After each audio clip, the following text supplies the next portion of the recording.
Imagine waking up to the sound of your car windows shattering in the dead of night and realizing your past has sent a living nightmare to your doorstep. It started innocently enough, a chance match on a dating app, two college students connecting over shared experiences. But what seemed like the beginning of something beautiful spiraled into one of the most terrifying chapters of my life. This isn't just a story about a bad breakup, it's about obsession, revenge, and survival. Kelly and I met during my sophomore year of college. She was charming at first, the kind of girl who made you feel like you were her entire world. But as the months passed, her attention became suffocating. She had no friends to turn to, no hobbies to fill her time. Every moment I spent away from her was a moment she questioned, interrogated, and resented. By the fourth month, she insisted I always share my location with her.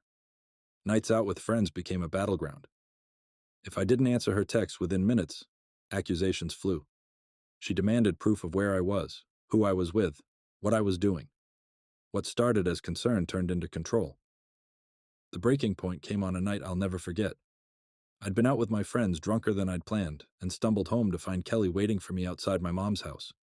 Her face was contorted with fury, her words slurred into venom. Before I could explain anything, she attacked, screaming accusations of cheating and hitting me in a wild frenzy. I restrained her, begging her to stop, but that only fueled her rage. She threatened to call the cops, claiming I was the aggressor. That night, I ended it for good, cutting ties with Kelly. Or so I thought. The text started almost immediately, paragraphs oscillating between regret, anger, and outright threats. I blocked her, hoping the silence would make her move on. But months later, the nightmare escalated. It was midnight when a thunderous pounding on my front door shook me awake. A man's voice bellowed through the darkness, daring me to open up or face the consequences. Peeking through the window, I saw him, a massive, bearded figure I recognized from one of Kelly's social media posts. The text started pouring in, this time from a number I didn't know. "Open the door or I'll break the window," one read. Seconds later, the crash of shattering glass confirmed his threat. Panicked, I called 911 as the man raged outside, smashing my car windows and hurling threats. When the police arrived, they caught him mid-rampage. As he was handcuffed, he shouted about paying for what I said to Kelly. His words chilled me. I hadn't spoken to Kelly in months. After the man was hauled away, I unblocked Kelly to confront her. Her response? Feigned ignorance. She denied knowing anything about the attack. I told her about the restraining order I'd filed and urged her to seek help. I haven't heard from her or her intimidating, short-tempered ex-boyfriend since. According to a friend, Kelly deleted all traces of him from her life the very next day. But I kept my restraining order in place. Some nightmares may fade, but they're never worth risking again. If you found this story gripping, don't forget to subscribe for more chilling tales like this one. Your support helps us bring you more of the content you love. See you in the next story. Breaking up with someone shouldn't feel like escaping danger, but when you ignore the red flags, the fallout can be terrifying. Eric was my first boyfriend, and like many first relationships, I thought it was something special.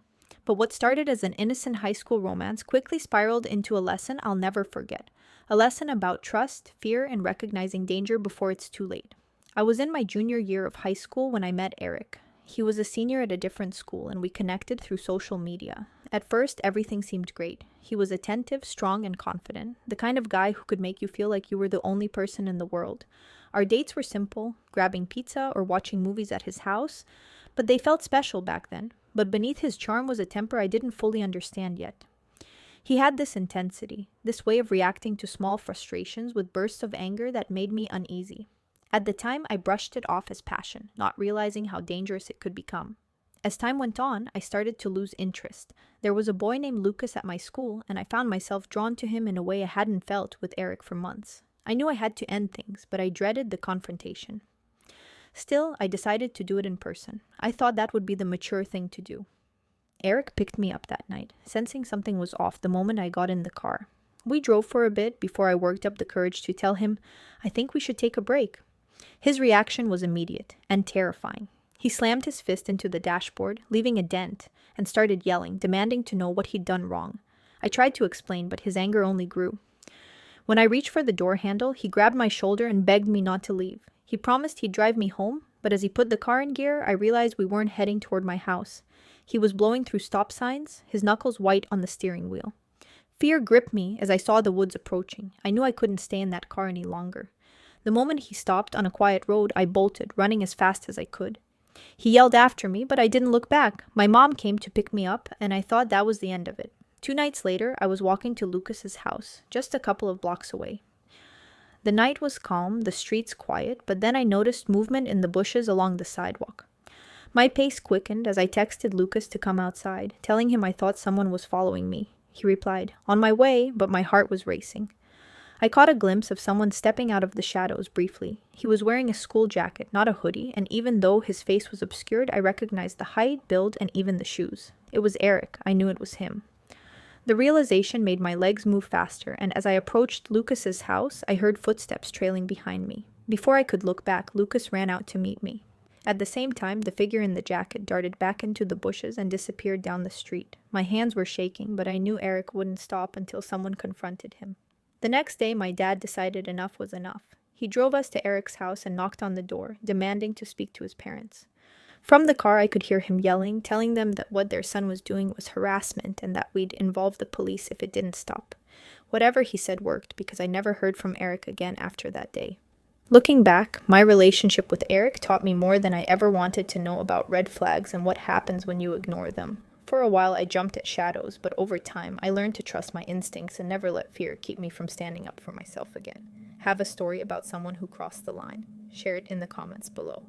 And if you enjoy hearing these cautionary tales, subscribe and turn on notifications so you won't miss the next one. Until then, stay safe and watch for the red flags.